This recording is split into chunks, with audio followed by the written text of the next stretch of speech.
Hey guys, so I wanted to do a update video. A while back I did a video about my GT Aggressor 2.0 that I got. I had it for a little while now, and I've put, I don't know how many hundreds of miles on the thing. At least 200 miles. And I have to say, I still absolutely love it. It's probably the best bike I've ever owned. I mean, granted, it's not a $5,000 bike. It's not a serious, crazy downhill bike. It isn't a lot of things, but what it is reliable. It is light, definitely fast. I ride to the gym. It's 2.5 miles to the gym, 2.5 miles back. Just about anywhere in the area that I need to go, I bicycle. I don't drive. These tires came with this bike, but they weren't on it when I bought it.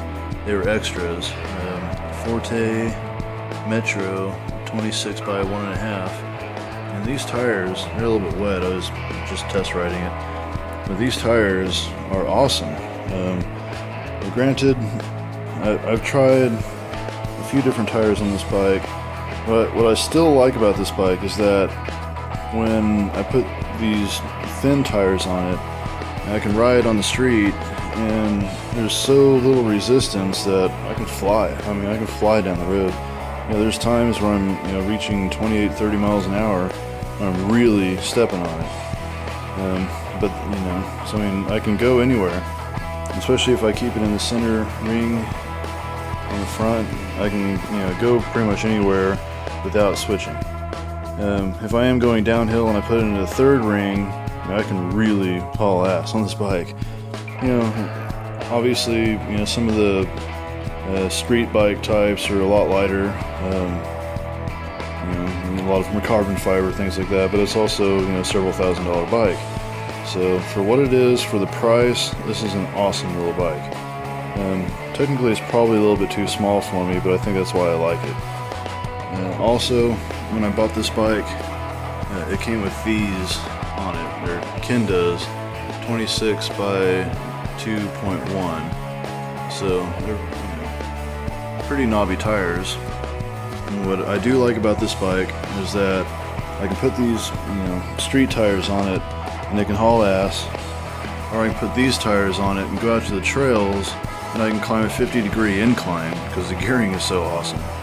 I can get up things I never could get up in with previous bikes.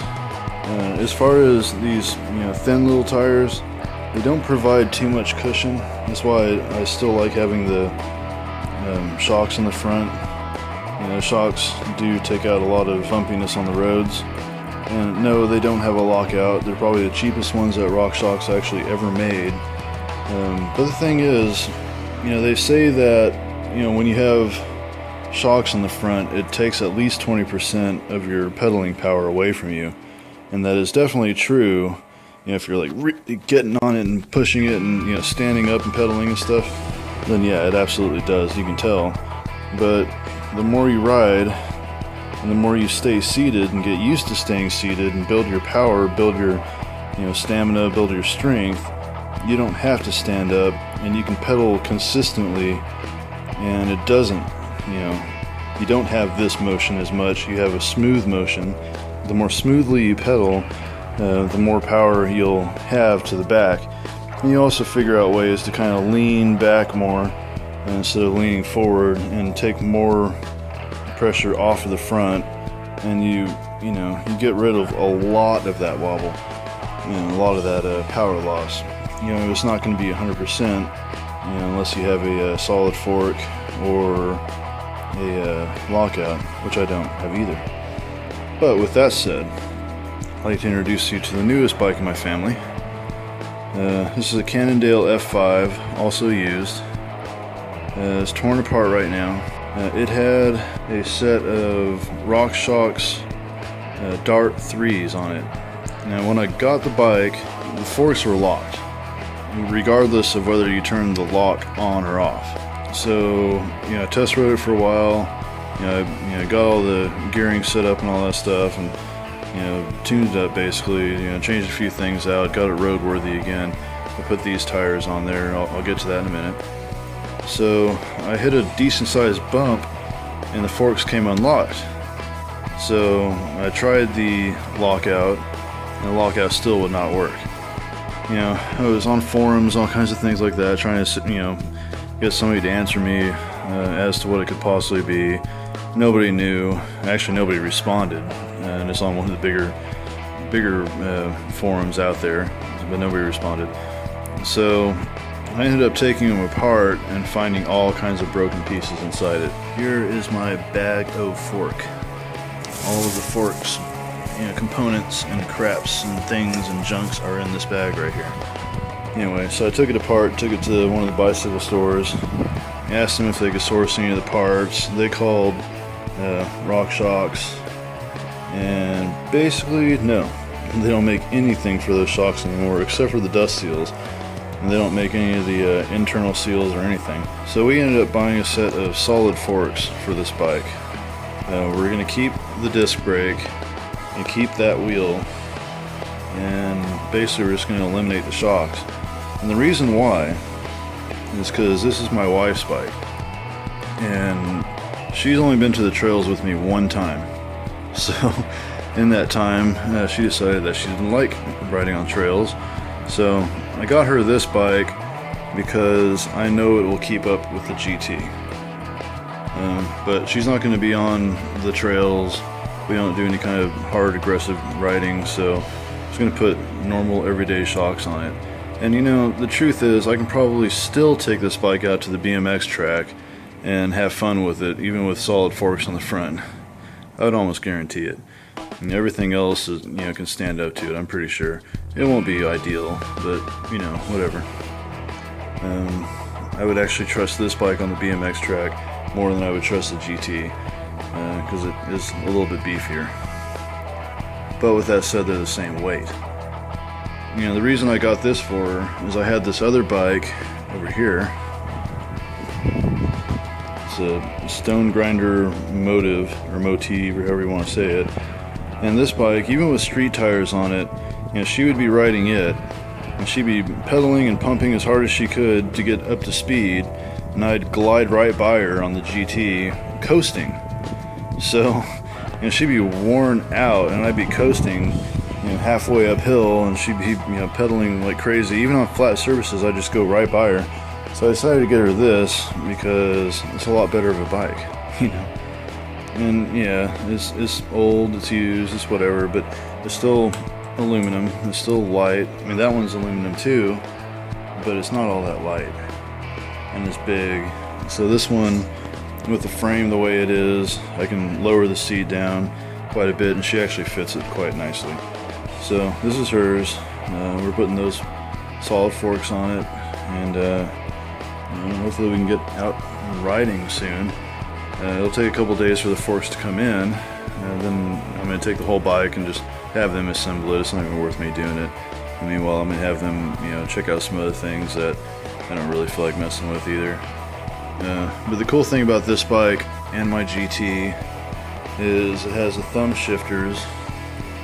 and finger shifters for the gear selection, whereas the bike over there does not. It has little twisty crap types, and I hate to say it, but most women have trouble with the twisty grabby deals because they're so hard. I mean, even I have to like really crank on it to get it to turn, and most women, unfortunately, and not trying to sound sexist or whatever, but don't have as much hand strength as it would take.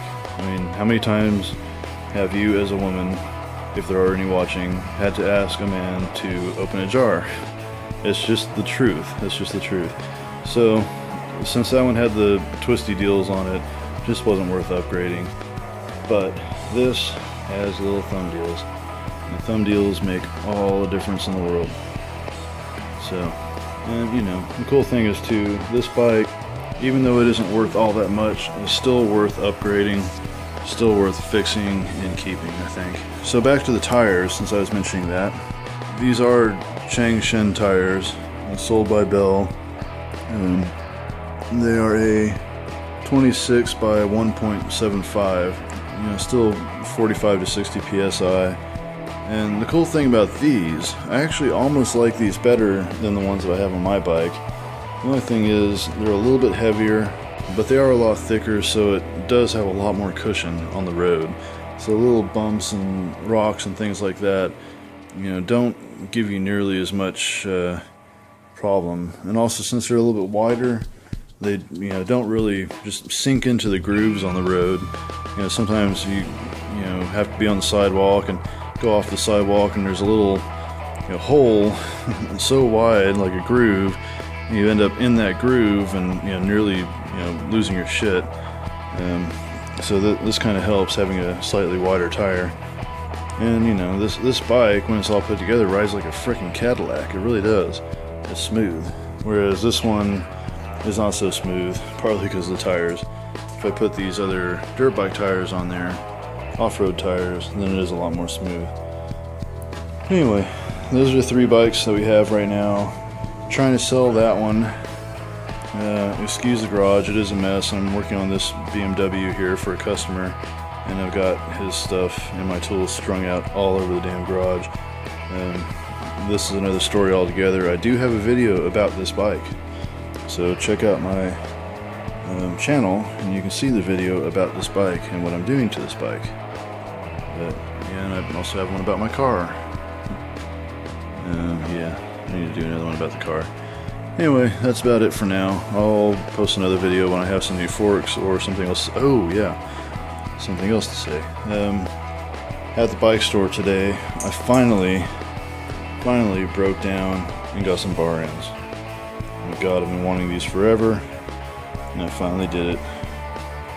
So yeah, I don't know. Once I actually get out on the road and test them out, I'll let you know how those go. Yep, that's about it for now. And subscribe, like my channel, watch all of my other videos, and all that kind of stuff. I don't know. I guess YouTube has some new things that you can do to help sponsor, I guess. I don't remember what that's called, but it's kind of like a donate button or something like that. Feel free to do that, please.